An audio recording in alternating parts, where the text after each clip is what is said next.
Capítulo 6. Da vida espírita. Espíritos errantes. Mundos transitórios. Percepções, sensações e sofrimentos dos espíritos. Ensaio teórico da sensação nos espíritos. Escolha das provas.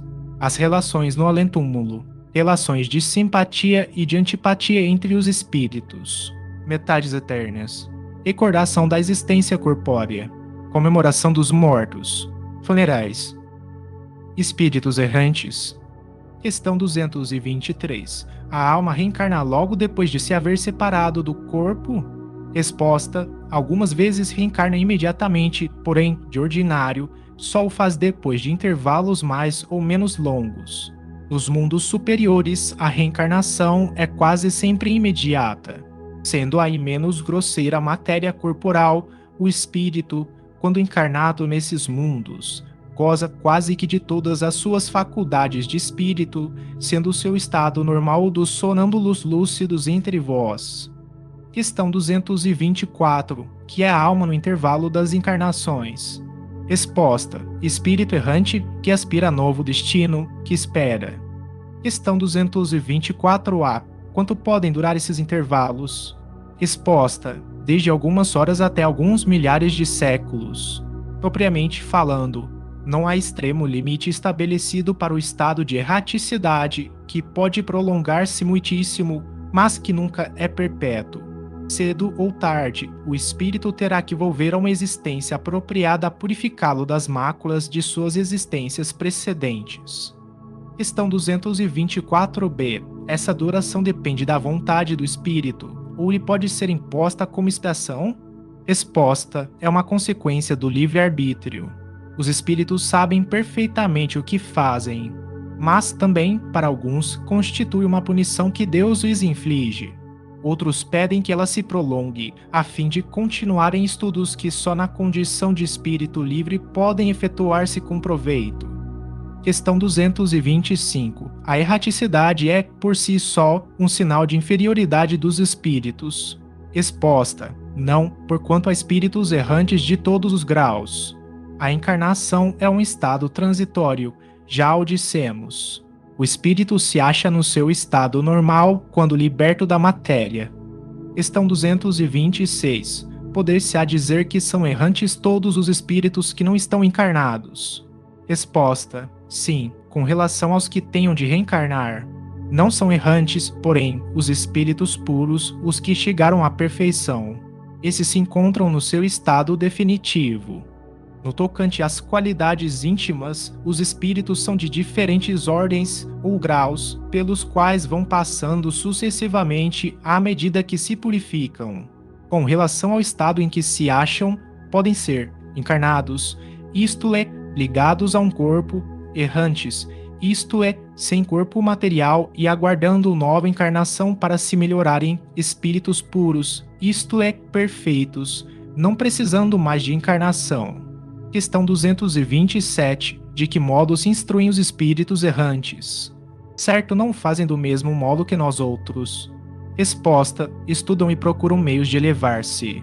Bem, observam o que ocorre nos lugares aonde vão, ouvem os discursos dos homens doutos e os conselhos dos espíritos mais elevados, e tudo isso lhes incute ideias que antes não tinham. Questão 228. Conservam os espíritos algumas de suas paixões humanas? Resposta: com invólucro imaterial, os espíritos elevados deixam as paixões más e só guardam as do bem. Quanto aos espíritos inferiores, esses as conservam, pois do contrário pertenceriam à primeira ordem. Questão 229. Por quê? Deixando a terra, não deixam aí os espíritos todas as más paixões, uma vez que lhes reconhecem os inconvenientes? Resposta: vês nesse mundo pessoas excessivamente invejosas. Imaginas que, mal o deixam, perdem esse defeito? Acompanha os que da terra partem, sobretudo os que alimentaram paixões bem acentuadas, uma espécie de atmosfera que os envolve, conservando-lhes o que tem de mal, por não se achar o espírito inteiramente desprendido da matéria. Só por momentos ele entrevê a verdade, que assim lhe aparece como que para mostrar-lhe o bom caminho. Questão 230. Na erraticidade, o espírito progride? Resposta: pode melhorar-se muito, tais sejam a vontade e o desejo que tenha de consegui-lo. Todavia, na existência corporal é que põe em prática as ideias que adquiriu. Questão 231. São felizes ou desgraçados os espíritos errantes? Resposta: mais ou menos, conforme seus méritos. Sofrem por efeito das paixões cuja essência conservaram ou são felizes de conformidade com o grau de desmaterialização a que hajam chegado. Na erraticidade, o espírito percebe o que lhe falta para ser mais feliz e, desde então, procura os meios de alcançá-lo. Nem sempre, porém, lhe é permitido reencarnar como fora de seu agrado, representando isso, para ele, uma punição. Questão 232. Podem os espíritos errantes ir a todos os mundos? Resposta: conforme. Pelo simples fato de haver deixado o corpo, o espírito não se acha completamente desprendido da matéria e continua a pertencer ao mundo onde acabou de viver ou a outro do mesmo grau, a menos que, durante a vida, se tenha elevado, o que, aliás, constitui o objetivo para que deve entender seus esforços, pois, do contrário, nunca se aperfeiçoaria. Pode, no entanto, ir a alguns mundos superiores, mas na qualidade de estrangeiro. A bem dizer, consegue apenas entrevê-los, donde nasce o desejo de melhorar-se para ser digno da felicidade de que gozam os que os habitam, para ser digno também de habitá-los mais tarde. Questão 233. Os espíritos já purificados descem aos mundos inferiores? Resposta: fazendo frequentemente, com o fim de auxiliar-lhes o progresso. A não ser assim, esses mundos estariam entregues a si mesmos, sem guias para dirigi-los. Mundos transitórios. Questão 234-A. De fato, como já foi dito, mundos que servem de estações ou pontos de repouso aos espíritos errantes. Resposta: sim, há mundos particularmente destinados aos seres errantes, mundos que lhes podem servir de habitação temporária, espécies de bivaques, de campos onde descansem de uma demasiado longa erraticidade, estado este sempre um tanto penoso. São, entre os outros mundos, posições intermédias, graduadas de acordo com a natureza dos espíritos que a elas podem ter acesso e onde eles gozam de maior ou menor bem-estar. Questão 234-A. Os espíritos que habitam esses mundos podem deixá-los livremente? Resposta: sim, os espíritos que se encontram nesses mundos podem deixá-los, a fim de irem aonde devam ir. Figurai-os como bandos de aves que pousam numa ilha para aí aguardarem que se lhes refaçam as forças, a fim de seguirem seu destino. Questão 235. Enquanto permanecem nos mundos transitórios, os espíritos progridem?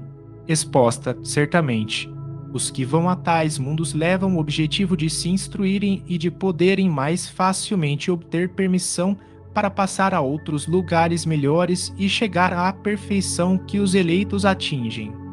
Questão 236. Pela sua natureza especial, os mundos transitórios se conservam perpetuamente destinados aos espíritos errantes. Resposta: não, a condição deles é meramente temporária. Questão 236-A. Esses mundos são ao mesmo tempo habitados por seres corpóreos? Resposta: não, estéril é neles a superfície. Os que os habitam de nada precisam. Questão 236-B. É permanente essa esterilidade decorre da natureza especial que apresentam? Resposta: não, são estéreis transitoriamente. Questão 236-C. Os mundos dessa categoria carecem então de belezas naturais? Resposta: a natureza reflete as belezas da imensidade, que não são menos admiráveis do que aquilo a que dás o nome de belezas naturais. Questão 236-D. Sendo transitório o estado de semelhantes mundos, a Terra pertencerá algum dia ao número deles? Resposta: já pertenceu. Pergunta 236 é: em que época? Resposta: durante a sua formação.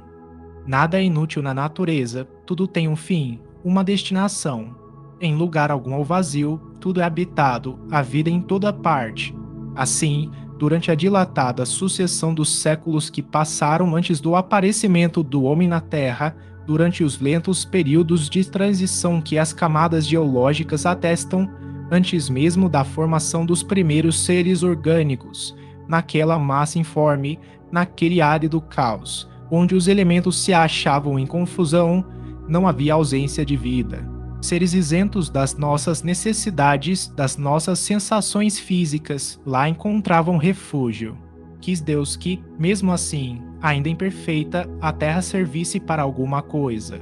Quem ousaria afirmar que, entre os milhares de mundos que giram na imensidade, um dos menores, perdido no seio da multidão infinita deles, goza do privilégio exclusivo de ser povoado?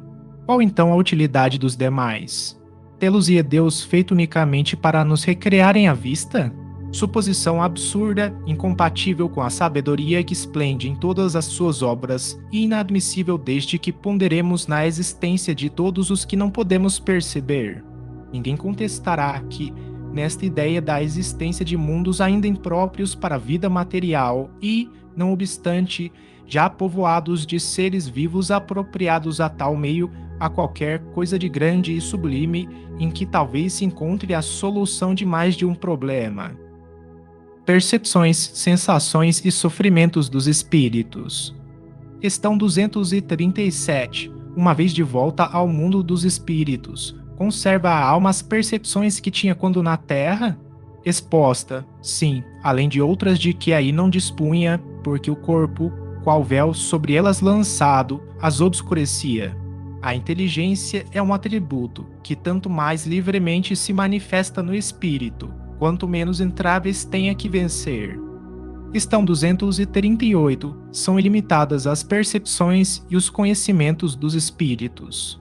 Numa palavra, eles sabem tudo? Resposta: quanto mais se aproximam da perfeição, tanto mais sabem. Se são espíritos superiores, sabem muito.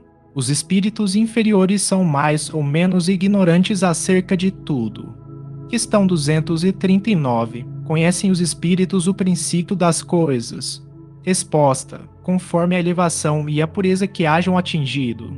Os de ordem inferior não sabem mais do que os homens. Questão 240. Adoração. Os espíritos a compreendem como nós. Não, e daí vem que nem sempre nos compreendeis quando se trata de determinar datas ou épocas. Os espíritos vivem fora do tempo como o compreendemos. A adoração, para eles, deixa, por assim dizer, de existir. Os séculos, para nós tão longos, não passam aos olhos deles, de instantes que se movem na eternidade, do mesmo modo que os relevos do solo se apagam e desaparecem para quem se eleva no espaço. Questão 241. Os espíritos fazem do presente mais precisa e exata ideia do que nós. Resposta: do mesmo modo que aquele que vê bem faz mais exata ideia das coisas do que o cego. Os espíritos veem o que não vedes. Tudo apreciam, pois, diversamente do modo por que o fazeis, mas também isso depende da elevação deles. Questão 242. Como é que os espíritos têm conhecimento do passado? E se conhecimento lhes é ilimitado? Resposta: o passado, quando com ele nos ocupamos, é presente. Verifica-se então precisamente o que se passa contigo quando recordas qualquer coisa que te impressionou no curso do teu exílio. Simplesmente, como já nenhum véu material nos tolda a inteligência, lembramos-nos mesmo daquilo que se te apagou da memória. Nem todos os espíritos sabem, porém, a começar pela sua própria criação. Questão 243. E o futuro, os espíritos o conhecem? Resposta: ainda isto depende da elevação que tenham conquistado. Muitas vezes apenas o entrevêm, porém, nem sempre lhes é permitido revelá-lo. Quando vem, parece-lhes presente. À medida que se aproxima de Deus, tanto mais claramente o espírito descortina o futuro. Depois da morte, a alma vê e apreende num golpe de vista suas passadas migrações, mas não pode ver o que Deus lhe reserva. Para que tal aconteça, preciso é que, ao cabo de múltiplas existências, se haja integrado nele. Questão 243a. Os espíritos que alcançaram a perfeição absoluta têm conhecimento completo do futuro? Resposta: completo não se pode dizer, por isso que só Deus é soberano Senhor e ninguém o pode igualar. Questão 244. Os espíritos veem a Deus. Resposta: só os espíritos superiores o veem e compreendem. Os inferiores o sentem e adivinham. Questão 244A. Quando um espírito inferior diz que Deus lhe proíbe ou permite uma coisa, como sabe que isso lhe vem dele?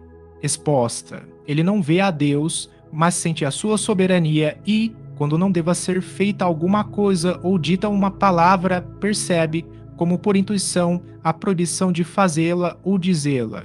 Não tendes vós mesmos pressentimentos, que se vos afiguram avisos secretos, para fazerdes, ou não, isto ou aquilo? O mesmo nos acontece, se bem que em grau mais alto, pois compreendes que, sendo mais sutil do que as vossas a essência dos espíritos, podem estes receber melhor as advertências divinas. Questão 244b. Deus transmite diretamente a ordem ao espírito, ou por intermédio de outros espíritos? Resposta: ela não me vem direta de Deus. Para se comunicar com Deus, é necessário ser digno disso. Deus lhe transmite suas ordens por intermédio dos espíritos imediatamente superiores em perfeição e instrução. Questão 245. O espírito tem circunscrita a visão como seres corpóreos? Resposta: não, ela reside em todo ele. Questão 246. Precisam da luz para ver? Resposta: vêm por si mesmos, sem precisarem de luz exterior. Para os espíritos, não há trevas, salvo as em que podem achar-se por expiação. Questão 247. Para verem o que se passa em dois pontos diferentes, precisam transportar-se a esses pontos? Podem, por exemplo, ver simultaneamente nos dois hemisférios do globo? Resposta: como o espírito se transporta aonde queira, com a rapidez do pensamento, pode-se dizer que vê em toda parte ao mesmo tempo. Seu pensamento é suscetível de irradiar, dirigindo-se a um tempo para muitos pontos diferentes, mas esta faculdade depende da sua pureza. Quanto menos puro é o espírito, tanto mais limitada tem a visão. Só os espíritos superiores podem com a vista abranger um conjunto. No espírito, a faculdade de ver é uma propriedade inerente à sua natureza e que reside em todo o seu ser, como a luz reside em todas as partes de um corpo luminoso.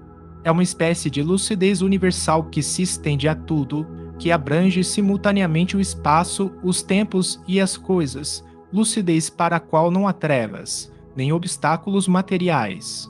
Compreende-se que deva ser assim. No homem, a visão se dá pelo funcionamento de um órgão que a luz impressiona. Daí se segue que, não havendo luz, o homem fica na obscuridade. No espírito, como a faculdade de ver constitui um atributo seu, abstração feita de qualquer agente exterior, a visão independe da luz. Veja-se, ubiquidade, pergunta 92. Questão 248. O espírito vê as coisas tão distintamente como nós? Resposta: mais distintamente, pois que sua vista penetra onde a vossa não pode penetrar. Nada a obscurece. Questão 249. Percebe os sons? Resposta: sim, percebe mesmo sons imperceptíveis para os vossos sentidos obtusos. Questão 249A. No espírito, a faculdade de ouvir está em todo ele, como a de ver? Resposta: todas as percepções constituem atributos do espírito e são inerentes ao ser. Quando reveste um corpo material, elas só lhe chegam pelo conduto dos órgãos. Deixam, porém, de estar localizadas em se achando ele na condição de espírito livre. Questão 250. Constituindo elas atributos próprios do espírito, seria possível subtrair-se às percepções? Resposta: o espírito unicamente vê e ouve o que quer. Dizemos isto de um ponto de vista geral e, em particular, com referência aos espíritos elevados, porquanto os imperfeitos muitas vezes ouvem e veem a seu mau grado o que lhes possa ser útil ao aperfeiçoamento. Questão 251. São sensíveis à música os espíritos? Resposta: aludes à música terrena? Que é ela comparada à música celeste? A esta harmonia de que nada na terra vos pode dar ideia? Uma está para a outra como o canto do selvagem para uma doce melodia. Não obstante, espíritos vulgares podem experimentar certo prazer em ouvir a vossa música, por isso não ser dado ainda compreenderem outra mais sublime. A música possui infinitos encantos para os espíritos, por terem eles muito desenvolvidas as qualidades sensitivas. Refiro-me à música celeste, que é tudo o que de mais belo e delicado pode a imaginação espiritual conceber. Questão 252. São sensíveis os espíritos às magnificências da natureza? Resposta: tão diferentes são as belezas naturais dos mundos, que longe estamos de as conhecer. Sim, os espíritos são sensíveis a essas belezas de acordo com as aptidões que tenham para as apreciar e compreender. Para os espíritos elevados, há belezas de conjunto que, por assim dizer, apagam as das particularidades. Questão 253. Os espíritos experimentam as nossas necessidades e sofrimentos físicos. Resposta: eles os conhecem porque os sofreram, não os experimentam, porém, materialmente, com vós outros, são espíritos. Questão 254. E a fadiga, a necessidade de repouso, experimentam-nas? Resposta: não podem sentir a fadiga, como a entendeis. Conseguintemente, não precisam de descanso corporal, como vós, pois que não possuem órgãos cujas forças devam ser reparadas. O espírito, entretanto, repousa, no sentido de não estar em constante atividade. Ele não atua materialmente. Sua ação é toda intelectual e inteiramente moral ao seu repouso. Quer isto dizer que momentos há em que o seu pensamento deixa de ser tão ativo quanto de ordinário e não se fixa em qualquer objeto determinado. É um verdadeiro repouso, mas de nenhum modo comparável ao do corpo. A espécie de fadiga que os espíritos são suscetíveis de sentir guarda relação com a inferioridade deles. Quanto mais elevados sejam, tanto menos precisarão de repousar. Questão 255. Quando um espírito diz que sofre, de que natureza é o seu sofrimento? Resposta: angústias morais, que o torturam mais dolorosamente do que todos os sofrimentos físicos. Questão 256. Como é então que alguns espíritos se têm queixado de sofrer frio ou calor? Resposta: é reminiscência do que padecem durante a vida, reminiscência não rara tão aflitiva quanto a realidade. Muitas vezes, no que eles assim dizem apenas há uma comparação mediante a qual, em falta de coisa melhor, procuram exprimir a situação em que se acham. Quando se lembram do corpo que revestiram, têm impressão semelhante à de uma pessoa que, havendo tirado o manto que a envolvia, julga, passado algum tempo, que ainda o traz sobre os ombros. Ensaio teórico da sensação nos espíritos. Questão 257. O corpo é o instrumento da dor. Se não é a causa primária desta, é, pelo menos, a causa imediata. A alma tem a percepção da dor. Essa percepção é o efeito. A lembrança que da dor a alma conserva pode ser muito penosa, mas não pode ter ação física. De fato, nem o frio, nem o calor são capazes de desorganizar os tecidos da alma, que não é suscetível de congelar-se, nem de queimar-se. Não vemos todos os dias a recordação ou a apreensão de um mal físico produzirem o efeito desse mal, como se real fora? Não as vemos até causar a morte. Toda a gente sabe que aqueles a quem se amputou um membro costumam sentir dor no membro que lhes falta. Certo que aí não está a sede ou, sequer, o ponto de partida da dor. O que há apenas é que o cérebro guardou desta impressão. Lícito, portanto, será admitir-se que coisa análoga ocorra nos sofrimentos do espírito após a morte. Um estudo aprofundado do perispírito, que tão importante papel desempenha em todos os fenômenos espíritas, nas aparições vaporosas ou tangíveis, no estado em que o espírito vem a encontrar-se por ocasião da morte, é a ideia que tão frequentemente manifesta de que ainda está vivo, as situações tão comoventes que nos revelam os dos suicidas, dos supliciados, dos que se deixaram absorver pelos gozos materiais, e inúmeros outros fatos, muita luz lançaram sobre esta questão, dando lugar a explicações que passamos a resumir. O perispírito é o laço que a matéria do corpo prende o espírito, que o tira do meio ambiente do fluido universal. participa ao mesmo tempo da eletricidade, do fluido magnético e, até certo ponto, da matéria inerte. Poder-se-ia dizer que a quintessência da matéria é o princípio da vida orgânica, porém, não o da vida intelectual que reside no espírito. É agudo, além disso, o agente das sensações exteriores.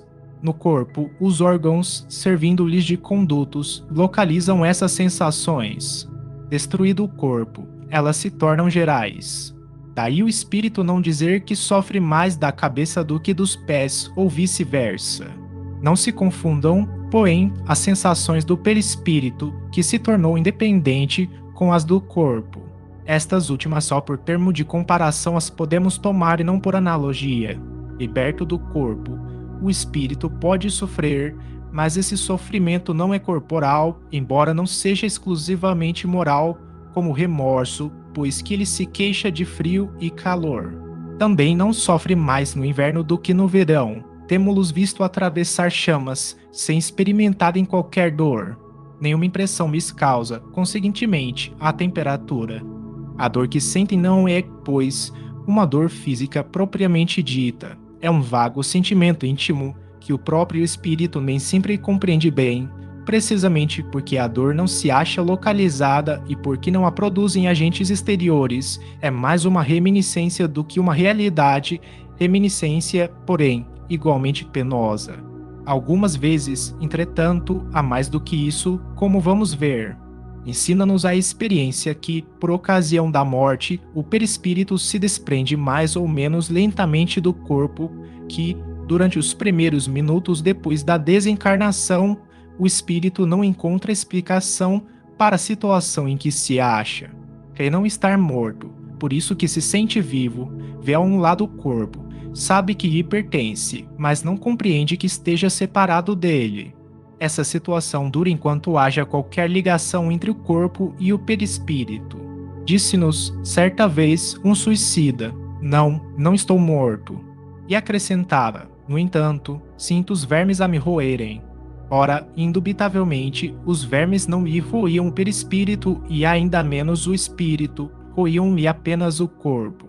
Como, porém, não era completa a separação do corpo e do perispírito, uma espécie de repercussão moral se produzia, transmitindo ao espírito o que estava ocorrendo no corpo. Repercussão talvez não seja o termo próprio, porque pode induzir a suposição de um efeito muito material. Era antes a visão do que se passava com o corpo, ao qual ainda o conservava ligado o perispírito, o que lhe causava a ilusão, que ele tomava por realidade. Assim, pois, não haveria no caso uma reminiscência, porquanto ele não fora, em vida, roído pelos vermes, havia o sentimento de um fato da atualidade. Isto mostra que deduções se podem tirar dos fatos quando atentamente observados. Durante a vida, o corpo recebe impressões exteriores e as transmite ao espírito por intermédio do perispírito, que constitui, provavelmente, o que se chama fluido nervoso. Uma vez morto, o corpo nada mais sente por já não haver nele espírito, nem perispírito. Este, desprendido do corpo, experimenta a sensação, porém, como já não lhe chega por um conduto limitado, ela se lhe torna geral. Ora, não sendo o perispírito, realmente, mais do que simples agente de transmissão, pois que no espírito é que está a consciência, lógico será deduzir-se que, se pudesse existir perispírito sem espírito, aquele nada sentiria exatamente como um corpo que morreu. Do mesmo modo, se o espírito não tivesse perispírito, seria inacessível a toda e qualquer sensação dolorosa. É o que se dá com os espíritos completamente purificados. Sabemos que quanto mais eles se purificam, tanto mais etérea se torna a essência do perispírito, donde se segue que a influência material diminui à medida que o espírito progride, isto é, à medida que o próprio perispírito se torna menos grosseiro. Mas, dir-se-á, desde que pelo perispírito é que as sensações agradáveis, da mesma forma que as desagradáveis, se transmitem ao espírito, sendo o espírito puro e inacessível a umas, deve sê-lo igualmente às outras. Assim é, de fato, com relação às que provêm unicamente da influência da matéria que conhecemos. som dos nossos instrumentos, o perfume das nossas flores nenhuma impressão lhe causam. Entretanto, ele experimenta as sensações íntimas de um encanto indefinível, das quais ideia alguma podemos formar, porque, a esse respeito, somos quais cegos de nascença diante da luz. Sabemos que isso é real, mas por que meio se produz? Até lá não vai a nossa ciência. Sabemos que no espírito a percepção, sensação, audição, visão, que essas faculdades são atributos do ser todo e não, como no homem, de uma parte apenas do ser, mas de que modo ele as tem? Ignoramo-lo. Os próprios espíritos nada nos podem informar sobre isso, por inadequada a nossa linguagem a exprimir ideias que não possuímos precisamente como é por falta de termos próprios, a dos selvagens, para traduzir ideias referentes às nossas artes, ciências e doutrinas filosóficas, dizendo que os espíritos são inacessíveis às impressões da matéria que conhecemos. Referimos-nos aos espíritos muito elevados, cujo envoltório etéreo não encontra analogia neste mundo. Outro tanto não acontece com os de perispírito mais denso, os quais percebem os nossos sons e odores, não, porém, apenas por uma parte limitada de suas individualidades, conforme isso sucedia quando vivos. Pode-se dizer que, neles, as vibrações moleculares se fazem sentir em todo o ser e chegam assim ao sensorium comune, que é o próprio espírito, embora de modo diverso e talvez, também, dando uma impressão diferente, o que modifica a percepção. Eles ouvem o som da nossa voz, entretanto nos compreendem sem o auxílio da palavra, somente pela transmissão do pensamento. Em apoio do que dizemos ao fato de que essa penetração é tanto mais fácil, quanto mais desmaterializado está o espírito. Pelo que concerne à vista, essa, para o espírito, independe da luz, qual a temos. A faculdade de ver é um atributo essencial da alma para quem a obscuridade não existe. É agudo, contudo, mais extensa, mais penetrante nas mais purificadas. A alma, ou espírito, tem, pois, em si mesma a faculdade de todas as percepções. Estas, na vida corpórea, se obliteram pela grosseria dos órgãos do corpo. Na vida extracorpórea se vão desanuviando, à proporção que o invólucro semimaterial se eteriza. Aurido do meio ambiente, esse invólucro varia de acordo com a natureza dos mundos. Ao passarem de um mundo a outro, os espíritos mudam de envoltório, como nós mudamos de roupa, quando passamos do inverno ao verão, ou do polo ao equador. Quando vêm visitar-nos, os mais elevados se revestem do perispírito terrestre e então suas percepções se produzem como no comum dos espíritos. Todos, porém, assim os inferiores como os superiores, não ouvem, nem sentem, senão o que queiram ouvir ou sentir. Não possuindo órgãos sensitivos, eles podem, livremente, tornar ativas ou nulas suas percepções. Uma só coisa são obrigados a ouvir: os conselhos dos espíritos bons. A vista, essa sempre é ativa, mas eles podem fazer-se invisíveis uns aos outros. Conforme a categoria que ocupem, podem ocultar-se dos que são inferiores, porém, não dos que são superiores. Nos primeiros instantes que se seguem à morte, a visão do espírito é sempre turbada e confusa. Aclara-se à medida que ele se desprende e pode alcançar a nitidez que tinha durante a vida terrena, independentemente da possibilidade de penetrar através dos corpos que nos são opacos. Quanto à sua extensão através do espaço indefinido, do futuro e do passado, depende do grau de pureza e de elevação do espírito. Objetarão, talvez, toda esta teoria nada tem de tranquilizadora. Pensávamos que, uma vez livres do nosso grosseiro envoltório, instrumento das nossas dores, não mais sofreríamos e nos informais de que ainda sofreremos. Desta ou daquela forma, será sempre sofrimento. Sim, pode dar-se que continuemos a sofrer, e muito e por longo tempo, mas também que deixemos de sofrer até mesmo desde o instante em que se nos acabe a vida corporal. Os sofrimentos deste mundo independem, algumas vezes, de nós, muito mais vezes, contudo, são devidos à nossa vontade.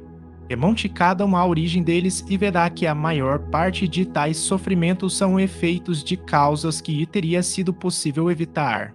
Quantos males, quantas enfermidades não deve o homem aos seus excessos, à sua missão, numa palavra, às suas paixões? Aquele que sempre vivesse com sobriedade, que de nada abusasse, que fosse sempre simples nos gostos e modesto nos desejos, a muitas tribulações se forraria. O mesmo se dá com o espírito. Os sofrimentos por que passa são sempre a consequência da maneira por que viveu na terra. Certo, já não sofrerá mais de gota, nem de reumatismo. No entanto, experimentará outros sofrimentos que nada ficam a dever àqueles. Vimos que seu sofrer resulta dos laços que ainda o prendem à matéria, que quanto mais livre estiver da influência desta, ou, por outra, quanto mais desmaterializado se achar, menos dolorosas sensações experimentará. Ora, está nas suas mãos libertar-se de tal influência desde a vida atual. Ele tem o livre-arbítrio, tem, por conseguinte, a faculdade de escolha entre o fazer e o não fazer. Tome suas paixões animais, não alimente ódio, nem inveja, nem ciúme, nem orgulho. Não se deixe dominar pelo egoísmo, purifique-se, nutrindo bons sentimentos, pratique o bem, não ligue às coisas deste mundo importância que não merecem e, então, embora revestido do invólucro corporal, já estará depurado, já estará liberto do jugo da matéria e, quando deixar esse invólucro, não mais lhe sofrerá influência. Nenhuma recordação dolorosa lhe advirá dos sofrimentos físicos que haja padecido, nenhuma impressão desagradável eles lhe deixarão, porque apenas terão atingido o corpo e não a alma. Sentir-se-á feliz por se haver libertado deles e a paz da sua consciência o isentará de qualquer sofrimento moral. Interrogamos aos milhares, espíritos que na Terra pertenceram a todas as classes da sociedade, ocuparam todas as posições sociais. Estudamos-los em todos os períodos da vida espírita, a partir do momento em que abandonaram o corpo. Acompanhamos-los passo a passo na vida de além-túmulo, para observar as mudanças que se operavam neles, as suas ideias, os seus sentimentos e, sob esse aspecto, não foram os que aqui se contaram entre os homens mais vulgares os que nos proporcionaram menos preciosos elementos de estudo. Ora, notamos sempre que os sofrimentos guardavam relação com o proceder que eles tiveram e cujas consequências experimentavam, que a outra vida é fonte de inefável ventura para os que seguiram o bom caminho. Deduz-se daí que, aos que sofrem, isso acontece porque o quiseram, que, portanto, só de si mesmos se devem queixar, quer no outro mundo, quer neste. Escolha das provas. Questão 258. Quando na erraticidade, antes de começar nova existência corporal, tem o espírito consciência e previsão do que sucederá no curso da vida terrena? Exposta. Ele próprio escolhe o gênero de provas por que há de passar, e nisso consiste o seu livre-arbítrio. Questão 258-A. Não é Deus, então, quem lhe impõe as tribulações da vida, como castigo? Exposta. Nada ocorre sem a permissão de Deus, porquanto foi Deus quem estabeleceu todas as leis que regem o universo. E de agora perguntar por que decretou-lhe esta lei e não aquela. Dando ao espírito a liberdade de escolher, Deus lhe deixa a inteira responsabilidade de seus atos e das consequências que estes tiverem. Nada lhe estorva o futuro, aberto se lhe acham, assim, o caminho do bem como o do mal. Se vier a sucumbir, estar-lhe-á a consolação de que nem tudo se lhe acabou e que a bondade divina lhe concede a liberdade de recomeçar o que foi mal feito. Ademais, cumpre se distinga o que é obra da vontade de Deus do que o é da vontade do homem. Se um perigo vos ameaça, não fostes vós quem o criou, e sim Deus. Vosso, porém, foi o desejo de ele vos expordes, por haverdes visto nisso um meio de progredirdes, e Deus o permitiu. Questão 259. Do fato de pertencer ao espírito à escolha do gênero de provas que deva sofrer, se dir-se-á que todas as tribulações que experimentamos na vida nós as previmos e buscamos. Resposta: todas. Não, pois ninguém pode dizer que haveis previsto e buscado tudo o que vos sucede no mundo, até as mínimas coisas. Escolhestes apenas o gênero das provações. As particularidades correm por conta da posição em que vos achais são, muitas vezes, consequências das vossas próprias ações. Escolhendo, por exemplo, nascer entre malfeitores, sabia o espírito a que arrastamento se expunha e ignorava, porém, quais os atos que viria a praticar. Esses atos resultam do exercício da sua vontade ou do seu livre-arbítrio.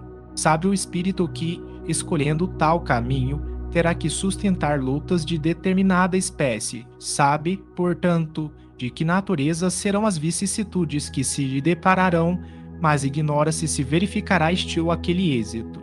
Os acontecimentos secundários se originam das circunstâncias e da força mesma das coisas.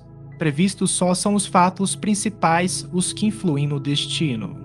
Se tomares uma estrada cheia de sulcos profundos, sabes que terás de andar cautelosamente, porque há muitas probabilidades de caíres, ignoras. Contudo, em que ponto cairás e bem pode suceder que não caias, se fores bastante prudente. Se, ao percorreres uma rua, uma telha te cair na cabeça, não creias que estava escrito, segundo vulgarmente se diz.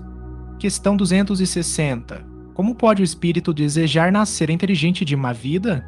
Resposta: forçoso é que seja posto no meio onde possa sofrer a prova que pediu. Pois bem, é necessário que haja analogia. Para lutar contra o instinto do roubo, preciso é que se ache em contato com gente dada à prática de roubar.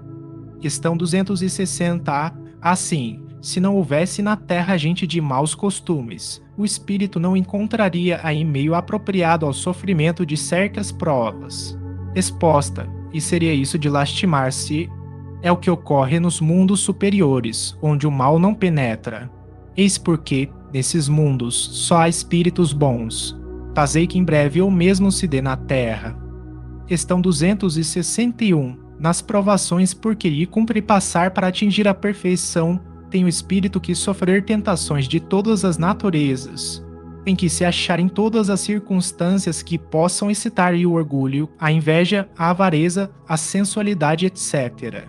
Resposta: certo que não, pois bem sabeis haver espíritos que desde o começo tomam um caminho que os exime de muitas provas. Aquele, porém, que se deixa arrastar para o mau caminho, corre todos os perigos que o insão. Pode um espírito, por exemplo, pedir a riqueza e ser-lhe esta concedida. Então, conforme o seu caráter, poderá tornar-se avaro ou pródigo, egoísta ou generoso, ou ainda lançar-se a todos os gozos da sensualidade. Daí não se segue, entretanto, que haja de forçosamente passar por todas estas tendências.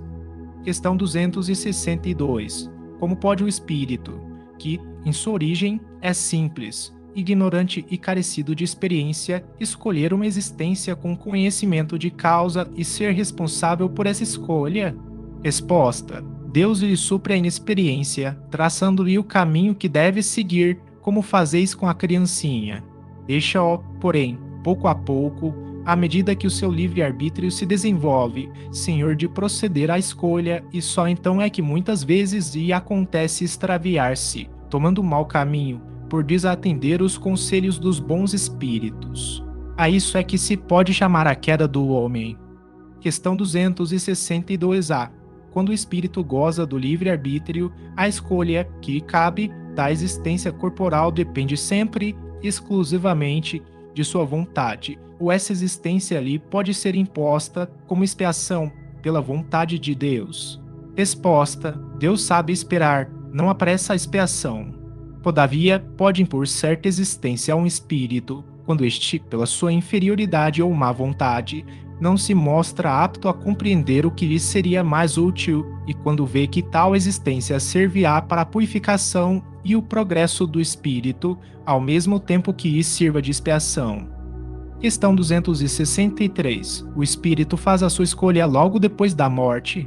Resposta: não. Muitos acreditam na eternidade das penas, o que, como já se vos disse, é um castigo.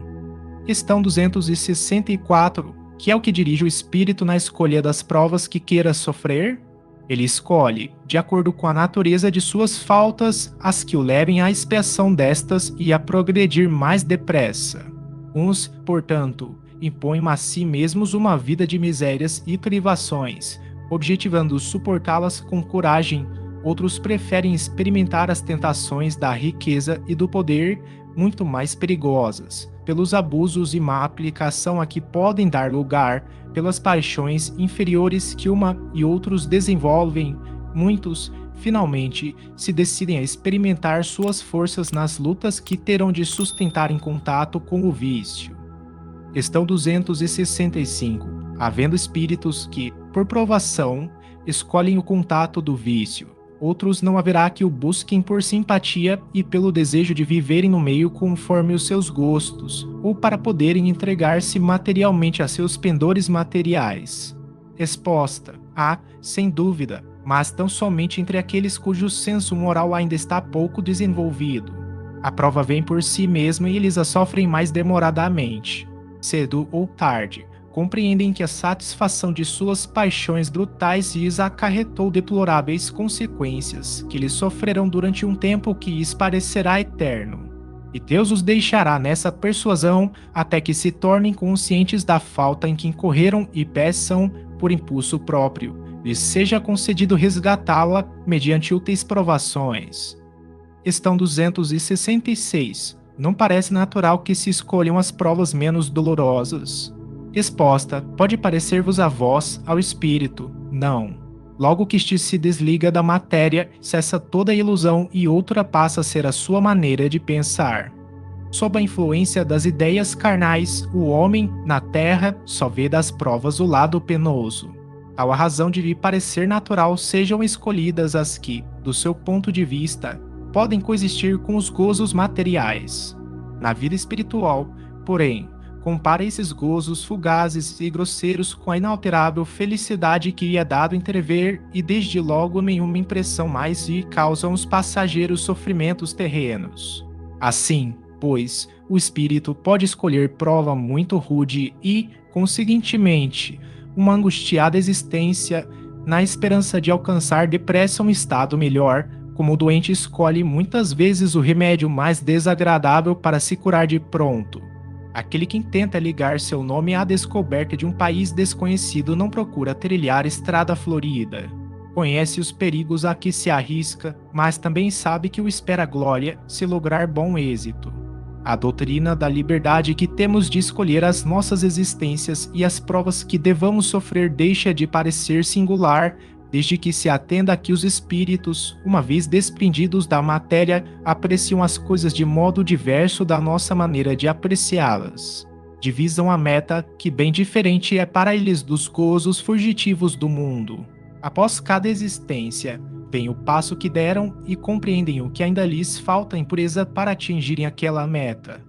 Daí o se submeterem voluntariamente a todas as vicissitudes da vida corpórea, solicitando as que possam fazer que alcancem mais presto.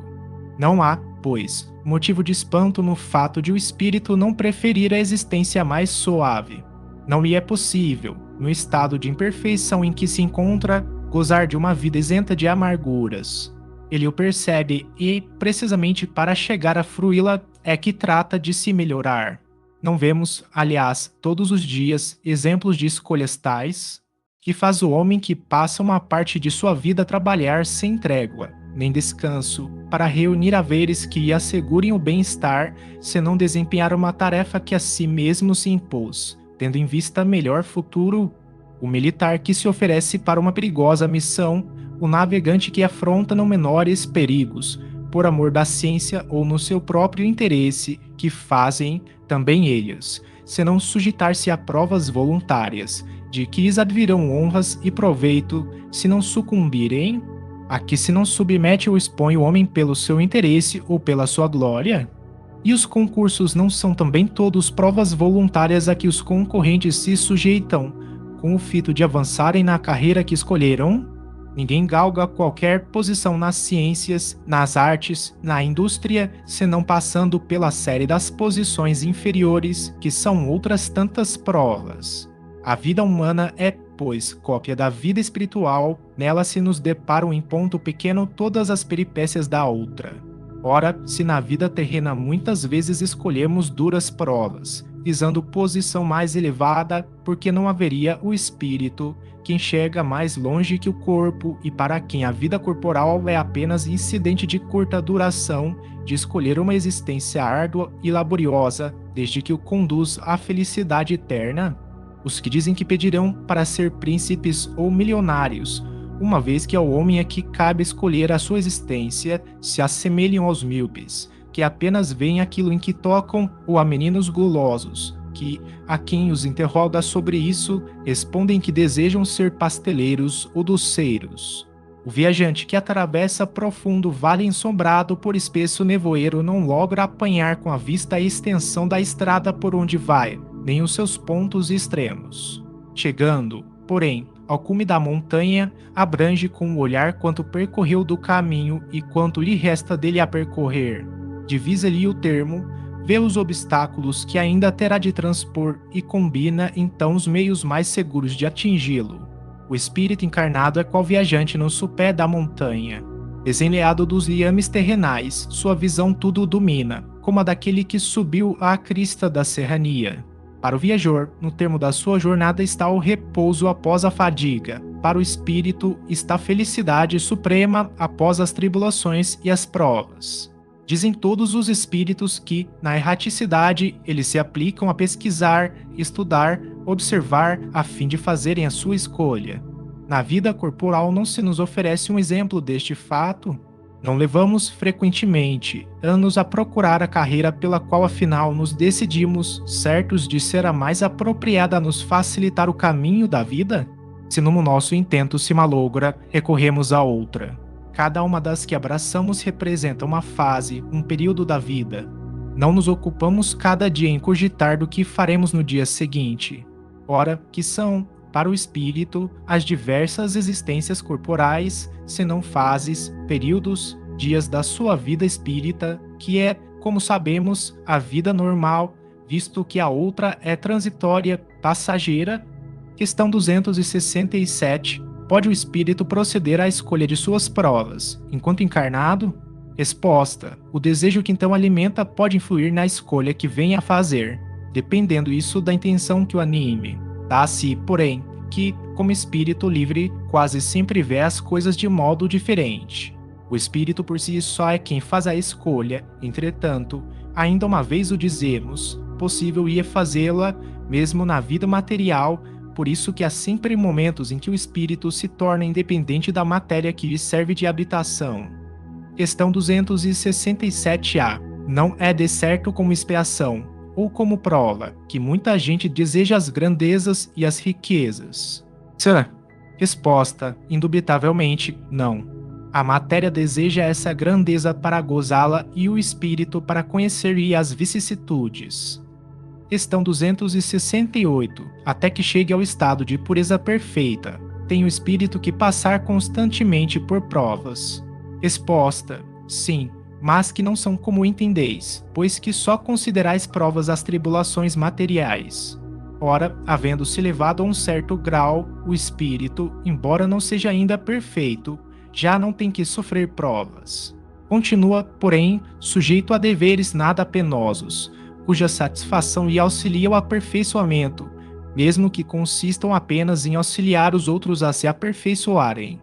Questão 269. Pode o espírito enganar-se quanto à eficiência da prova que escolheu? Resposta: pode escolher uma que esteja acima de suas forças e sucumbir. Pode também escolher alguma que nada lhe aproveite, como sucederá se buscar vida ociosa e inútil. Mas, então, voltando ao mundo dos espíritos, verifica que nada ganhou e pede outra que lhe faculte recuperar o tempo perdido. Questão 270. A que se devem atribuir as vocações de certas pessoas e a vontade que sentem de seguir uma carreira de preferência a outra? Resposta: parece-me que vós mesmos podeis responder a esta pergunta, pois não é isso a consequência de tudo o que acabamos de dizer sobre a escolha das provas e sobre o progresso efetuado em existência anterior? Questão 271. Estudando, na erraticidade, as diversas condições em que poderá progredir, como pensa o espírito consegui-lo, nascendo, por exemplo, entre canibais? Resposta: entre canibais não nascem espíritos já adiantados, mas espíritos da natureza dos canibais ou ainda inferiores aos destes. Sabemos que os nossos antropófagos não se acham no último degrau da escala espiritual e que mundos onde a bruteza e a ferocidade não têm analogia na Terra. Os espíritos que aí encarnam são, portanto, inferiores aos mais ínfimos que no nosso mundo encarnam. Para eles, pois, nascer entre os nossos selvagens representa um progresso, como o progresso seria para os antropófagos terrenos exercerem entre nós uma profissão que os obrigasse a fazer correr sangue. Não podem pôr mais alto suas vistas, porque sua inferioridade moral não lhes permite compreender maior progresso. O espírito só gradativamente avança. Não lhe é dado transpor de um salto a distância que da civilização separa a barbárie, e esta é uma das razões que nos mostram ser necessária a reencarnação que verdadeiramente corresponde à justiça de Deus. De outro modo, que seria desses milhões de criaturas que todos os dias morrem na maior degradação se não tivessem meios de alcançar a superioridade? Porque os privaria Deus dos favores concedidos aos outros homens. Questão 272. Poderá dar-se que espíritos vindos de um mundo inferior à Terra, ou de um povo muito atrasado, como os canibais, por exemplo, nasçam no seio de povos civilizados? Resposta: pode. Alguns aqui se extraviam por quererem subir muito alto, mas, nesse caso, ficam deslocados no meio em que nasceram por estarem seus costumes e instintos em conflito com os dos outros homens. Tais seres nos oferecem o triste espetáculo da ferocidade dentro da civilização. Voltando para o meio dos canibais, não sofrem uma degradação, apenas volvem ao lugar que lhes é próprio e com isso talvez até ganhem. Questão 273. Será possível que um homem de raça civilizada reencarne, por expiação, numa raça de selvagens? Resposta: mas depende do gênero da expiação.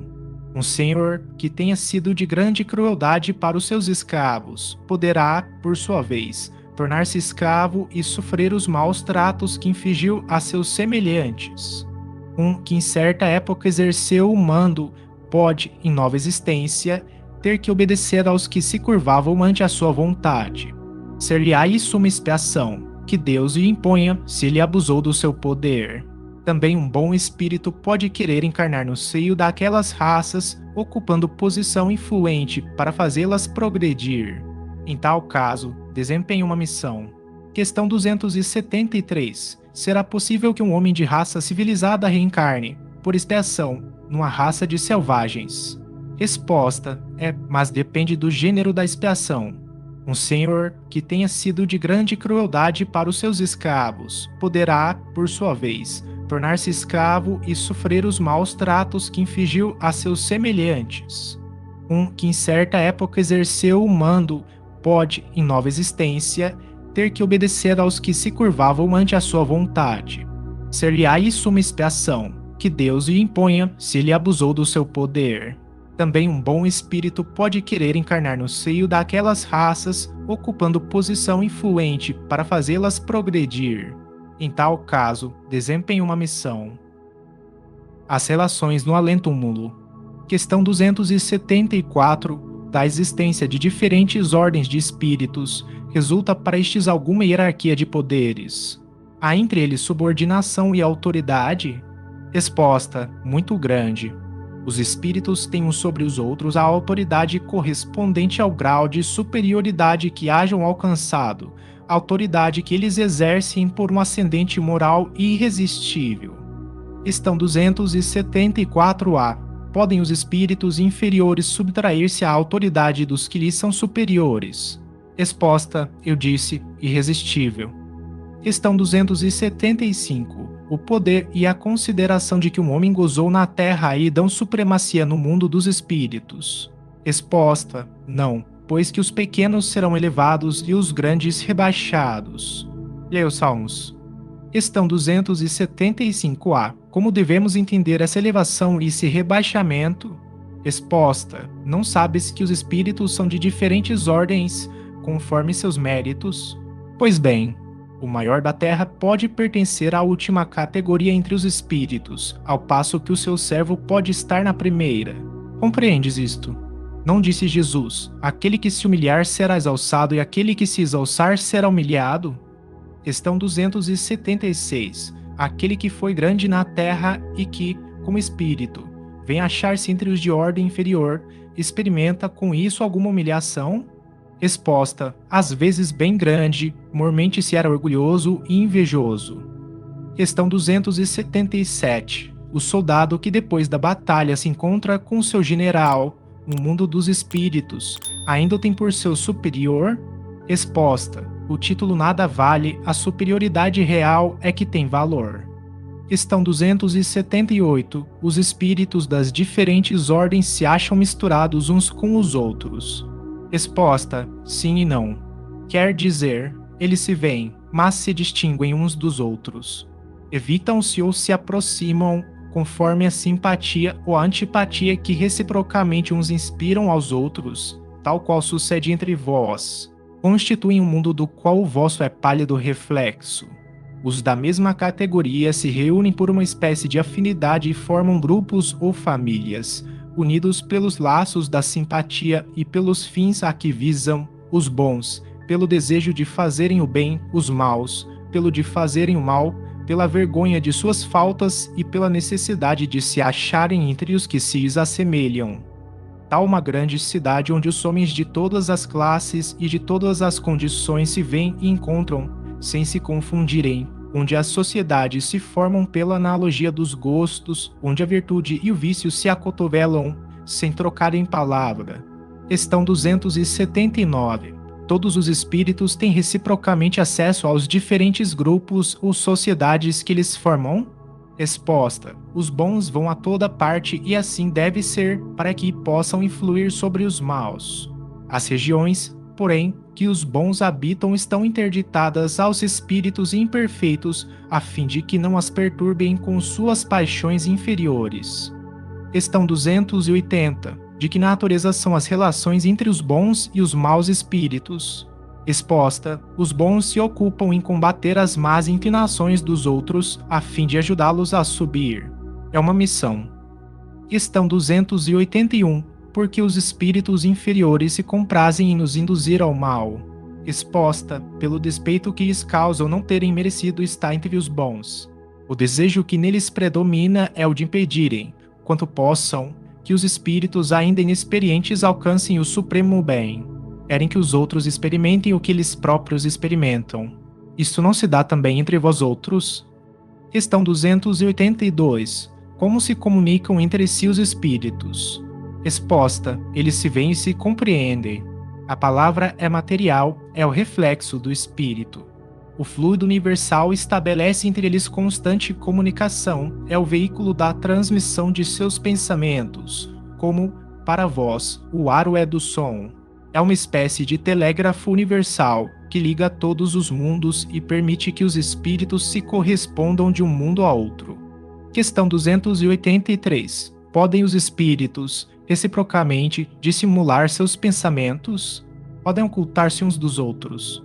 Resposta: não para os espíritos. Tudo é patente, sobretudo para os perfeitos. Podem afastar-se uns dos outros, mas sempre se veem.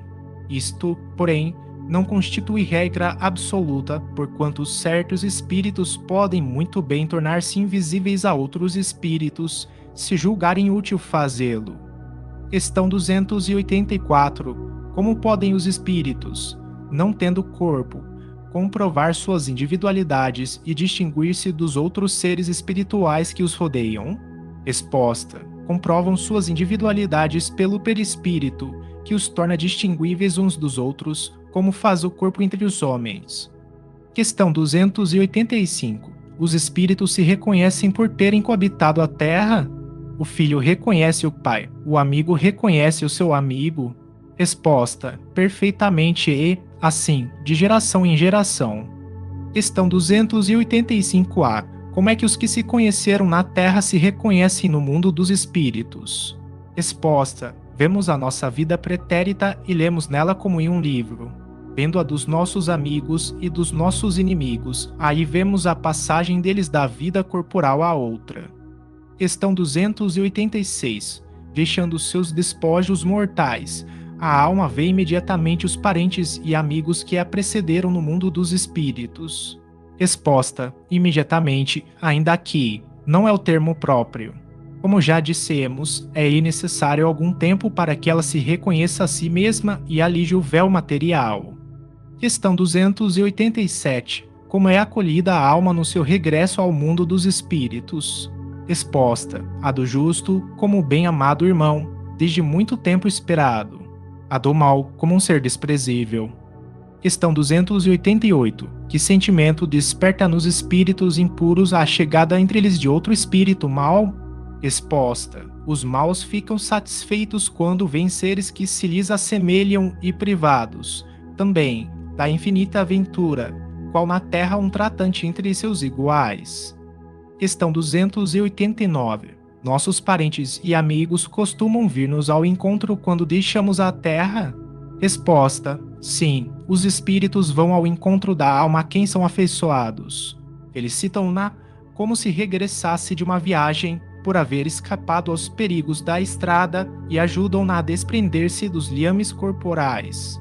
É uma graça concedida aos bons espíritos o lhes virem ao encontro os que os amam, ao passo que aquele que se acha maculado permanece em isolamento, ou só tem a rodeá-los que lhes são semelhantes.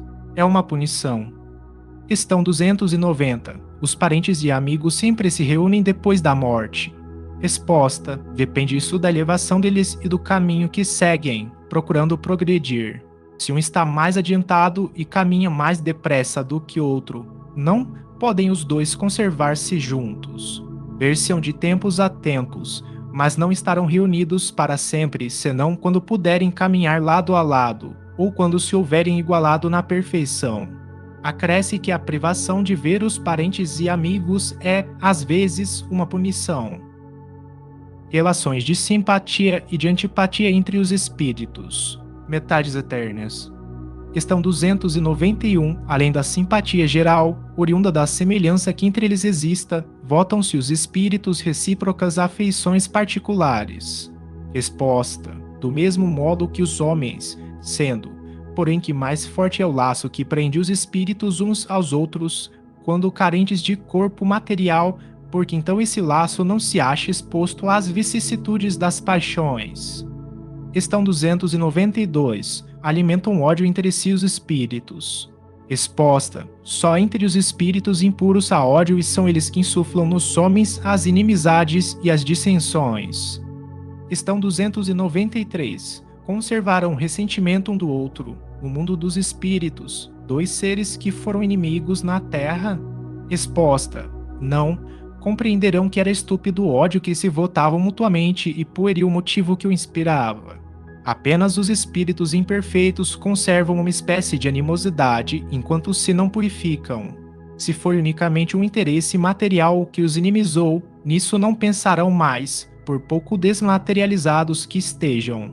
Não havendo entre eles antipatia e tendo deixado de existir a causa de suas desavenças, aproximam-se uns dos outros com prazer. Sucede como entre dois colegiais que, chegando à idade da ponderação, reconhecem a puerilidade de suas dissensões infantis e deixam de se mal-querer. Questão 294. A lembrança dos atos maus que dois homens praticaram um contra o outro constitui obstáculo a que entre eles reine simpatia? Resposta: essa lembrança os induz a se afastarem um do outro. Questão 295. Que sentimento anima, depois da morte, aqueles a quem fizemos mal neste mundo? Resposta: se são bons, eles vos perdoam, segundo o vosso arrependimento. Se maus, é possível que guardem ressentimento do mal que lhes fizestes e vos persigam até, não raro, em outra existência. Deus pode permitir que assim seja, por castigo. Questão 296. São suscetíveis de alterar-se as afeições individuais dos espíritos? Resposta: não, por não estarem eles sujeitos a enganar-se. Falta-lhes a máscara sob que se escondem os hipócritas. Daí vem que, sendo puros, suas afeições são inalteráveis. Suprema felicidade lhes advém do amor que os une. Questão 297.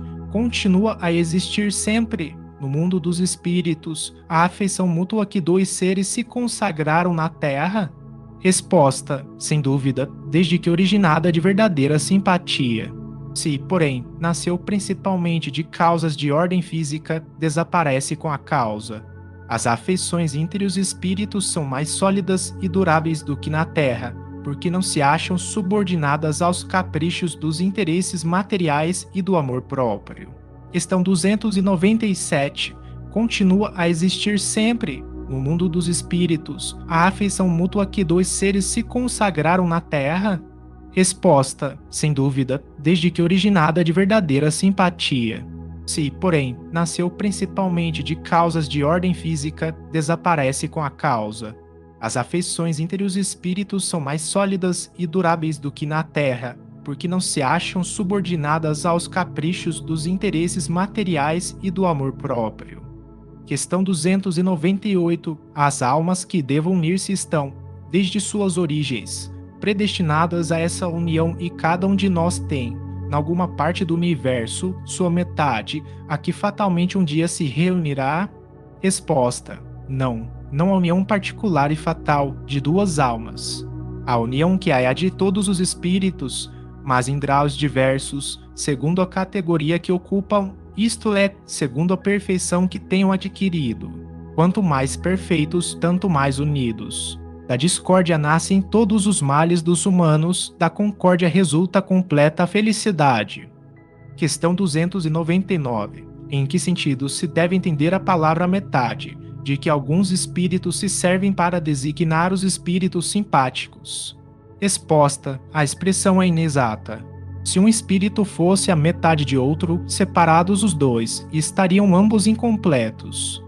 Questão 300. Se dois espíritos perfeitamente simpáticos se reunirem, estarão unidos para todo sempre ou poderão separar-se e unir-se a outros espíritos?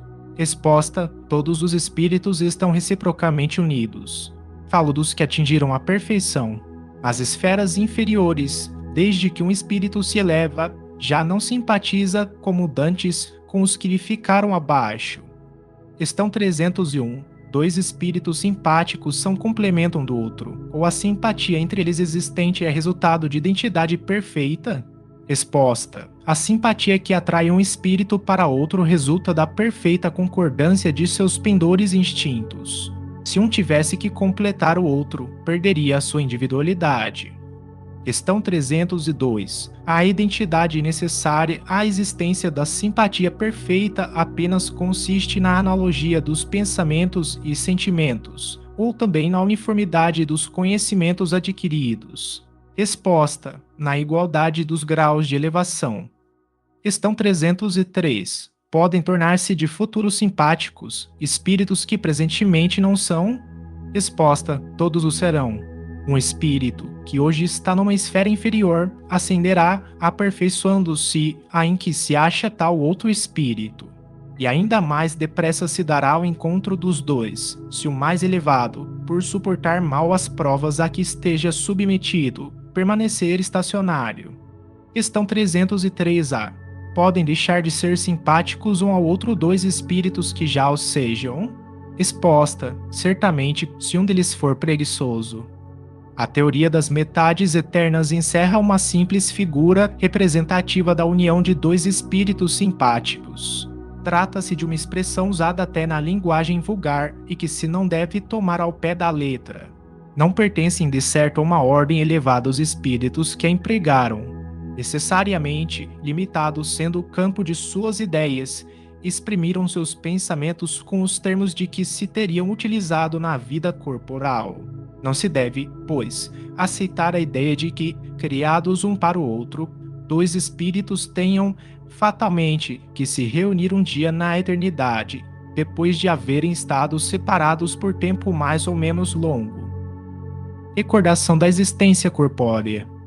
Questão 304. Lembra-se o espírito da sua existência corporal?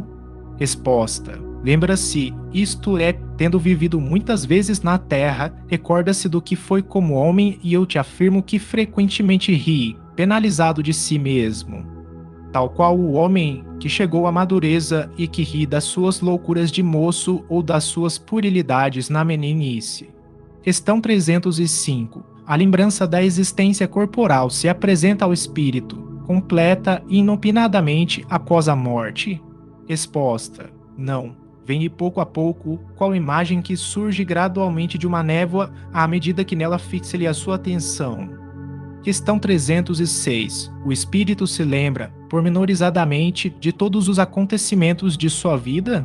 Apreende o conjunto deles de um golpe de vista retrospectivo? Resposta: lembra-se das coisas de conformidade com as consequências que delas resultaram para o estado em que se encontra como espírito errante. Bem compreendes, portanto, que muitas circunstâncias haverá de sua vida que não lhe dará importância alguma e das quais nem sequer procurará recordar-se. Questão 306A. Mas, se o quisesse, poderia lembrar-se delas?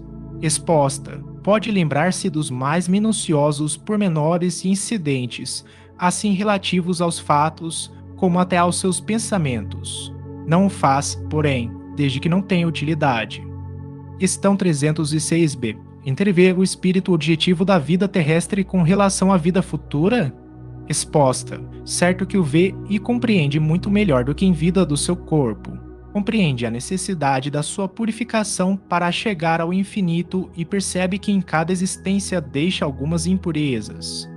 Questão 307. Como é que ao espírito se lhe desenha na memória a sua vida passada? Será por esforço da própria imaginação, ou como um quadro que se lhe apresenta à vista? Resposta: de uma e outra formas. São-lhe como que presentes todos os atos de que tem interesse em lembrar-se. Os outros lhe permanecem mais ou menos vagos na mente ou esquecidos de todo. Quanto mais desmaterializado estiver, tanto menos importância dará às coisas materiais.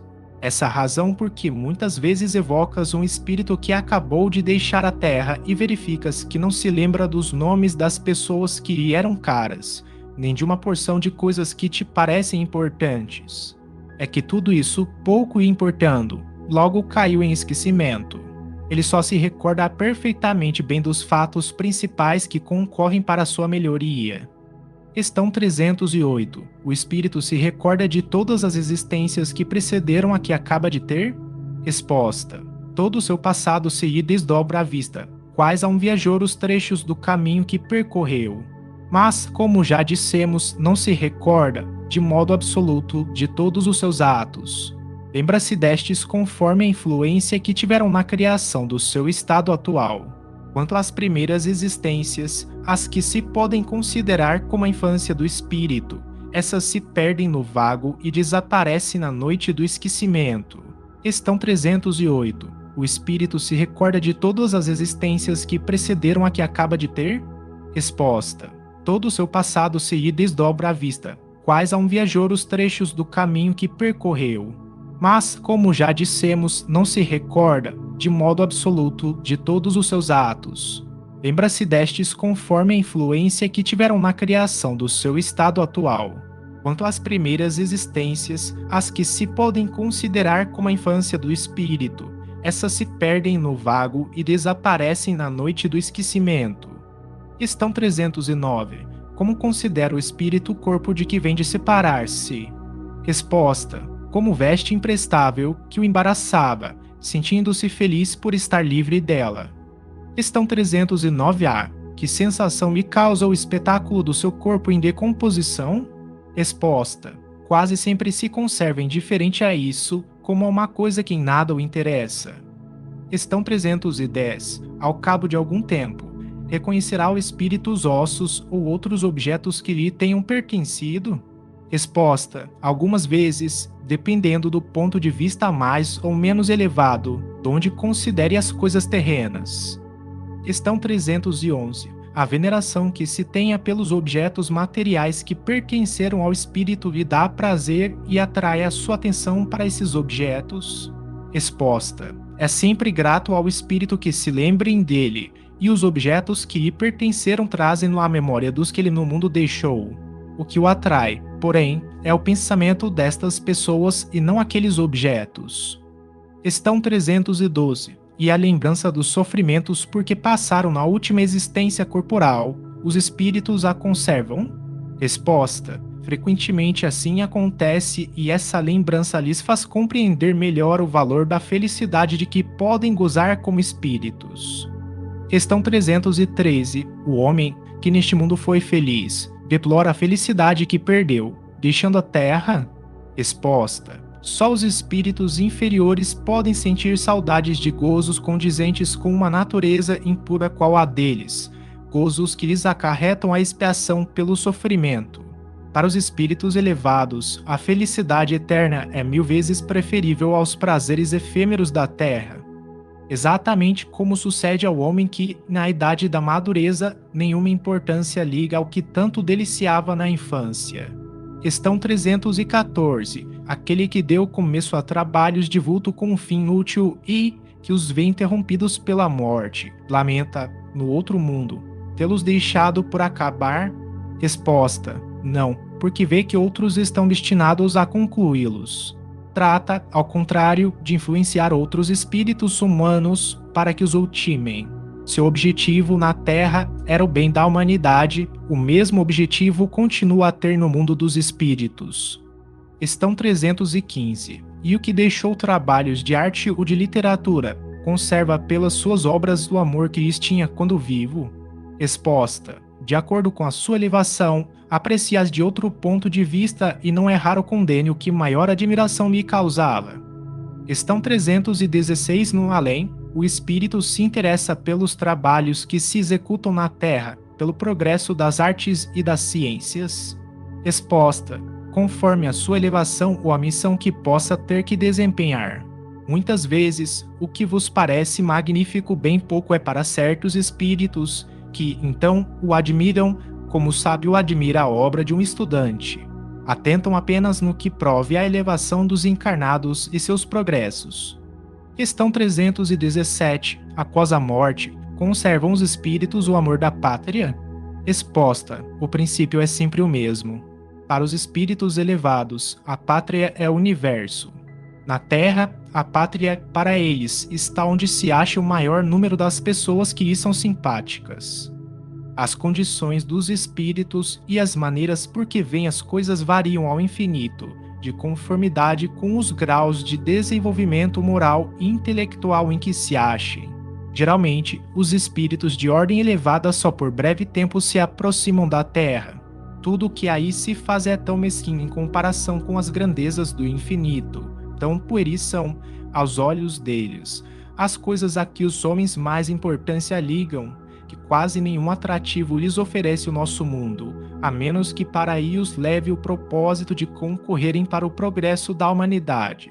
Os espíritos de ordem intermédia são os que mais frequentemente baixam a este planeta, se bem considerem as coisas de um ponto de vista mais alto do que quando encarnados.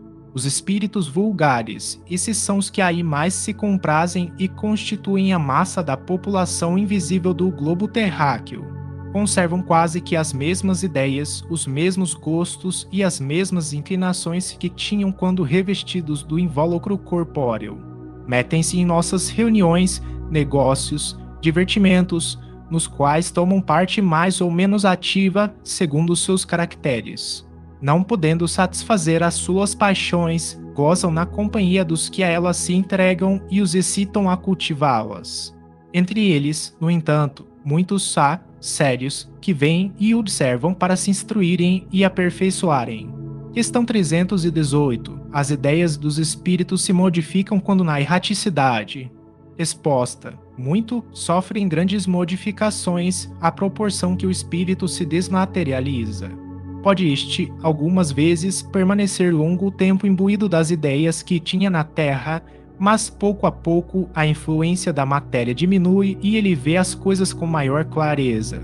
É então que procura os meios de se tornar melhor. Questão 319. Já tendo o espírito vivido a vida espírita antes da sua encarnação, como se explica o seu espanto ao reingressar no mundo dos espíritos? Resposta: isso só se dá no primeiro momento e é efeito da perturbação que se segue ao despertar do espírito. Mais tarde, ele se vai inteirando da sua condição à medida que lhe volta a lembrança do passado e que a impressão da vida terrena se lhe apaga. 163 e seguintes. Comemoração dos mortos. Funerais. Questão 320. Sensibiliza os espíritos o lembrarem-se deles os que lhes foram caros na terra? Resposta: muito mais do que podeis supor. Se são felizes, esse fato lhes aumenta a felicidade. Se são desgraçados, serve-lhes de lenitivo. Questão 321. O dia da comemoração dos mortos é, para os espíritos, mais solene do que os outros dias. Apraz-lhes ir ao encontro dos que vão morar no cemitério sobre seus túmulos. Resposta: os espíritos acodem nesse dia ao chamado dos que da terra lhes dirigem seus pensamentos, como fazem noutro dia qualquer. Questão 321a. Mas o de finados é, para eles, um dia especial de reunião junto de suas sepulturas. Resposta: nesse dia, em maior número se reúnem nas necrópolis, porque então também é maior em tais lugares o das pessoas que os chamam pelo pensamento. Porém, cada espírito vai lá somente pelos seus amigos e não pela multidão dos indiferentes. Questão 321b. Sob que forma aí comparecem-lhe como os veríamos, se pudessem tornar-se visíveis? Resposta: sob a que tinham quando encarnados. Questão 322. E os esquecidos, cujos túmulos ninguém vai visitar, também lá, não obstante, comparecem e sentem algum pesar por verem que nenhum amigo se lembra deles? Resposta: que lhes importa a terra? Só pelo coração nos achamos a ela presos. Desde que aí ninguém mais lhe vota afeição, nada mais prende a esse planeta o espírito, que tem para si o universo inteiro. Questão 323. A visita de uma pessoa a um túmulo causa maior contentamento ao espírito, cujos despojos corporais aí se encontrem, do que a prece que por ele faça essa pessoa em sua casa? Resposta: aquele que visita um túmulo apenas manifesta, por essa forma, que pensa no espírito ausente. A visita é a representação exterior de um fato íntimo. Já dissemos que a prece é que santifica o ato da rememoração. Nada importa o lugar, desde que é feita com o coração. Questão 324. Os espíritos das pessoas a quem se erigem estátuas ou monumentos assistem à inauguração de umas e outros e experimentam algum prazer nisso. Resposta: muitos comparecem a tais solenidades, quando podem, porém, menos os sensibiliza a homenagem que lhes prestam, do que a lembrança que deles guardam os homens. Questão 325. Qual a origem do desejo que certas pessoas exprimem de serem enterradas antes num lugar do que noutro? Será que preferirão, depois de mortas, vir a tal lugar? E essa importância dada a uma coisa tão material constitui indício de inferioridade do espírito? Resposta: a afeição particular do espírito por determinados lugares, inferioridade moral. E importa-te aquele canto da terra a um espírito elevado? Não sabe ele que sua alma se reunirá às dos que lhe são caros, embora fiquem separados os seus respectivos ossos? Questão 325a. Deve-se considerar futilidade a reunião dos despojos mortais de todos os membros de uma família? Resposta: não. É um costume piedoso e um testemunho de simpatia que dão os que assim procedem aos que lhes foram entes queridos. Conquanto destituída de importância para os espíritos, essa reunião é útil aos homens, mais concentradas se tornam suas recordações. Questão 326. Comovem a alma que volta à vida espiritual as honras que lhe prestem aos despojos mortais. Resposta: quando já ascendeu a certo grau de perfeição, o espírito se acha escomado de vaidades terrenas e compreende a futilidade de todas essas coisas. Fica sabendo, porém, há espíritos que, nos primeiros momentos que se seguem à sua morte material, experimentam grande prazer com as honras que lhes tributam ou se aborrecem com o pouco caso que façam de seus envoltórios corporais. É que ainda conservam alguns dos preconceitos desse mundo. Questão 327. O espírito assiste ao seu enterro? Resposta: frequentemente assiste, mas, algumas vezes, se ainda está perturbado, não percebe o que se passa. Questão 327a. Lisonjeia a concorrência de muitas pessoas ao seu enterramento? Resposta: mais ou menos, conforme o sentimento que as anima. Questão 328. o espírito daquele que acaba de morrer assiste à reunião de seus herdeiros. Exposta, quase sempre, para seu ensinamento e castigo dos culpados. Deus permite que assim aconteça. Nessa ocasião, o espírito julga do valor dos protestos que lhe faziam. Todos os sentimentos se lhe patenteiam e a decepção que lhe causa a rapacidade dos que entre si partilham os bens por ele deixados o esclarece acerca daqueles sentimentos. Chegará, porém, a vez dos que lhe motivam essa decepção. Questão 329. O instintivo respeito que, em todos os tempos e entre todos os povos, o homem consagrou e consagra aos mortos é efeito da intuição que tem da vida futura. Exposta é a consequência natural dessa intuição. Se assim não fosse, nenhuma razão de ser teria esse respeito.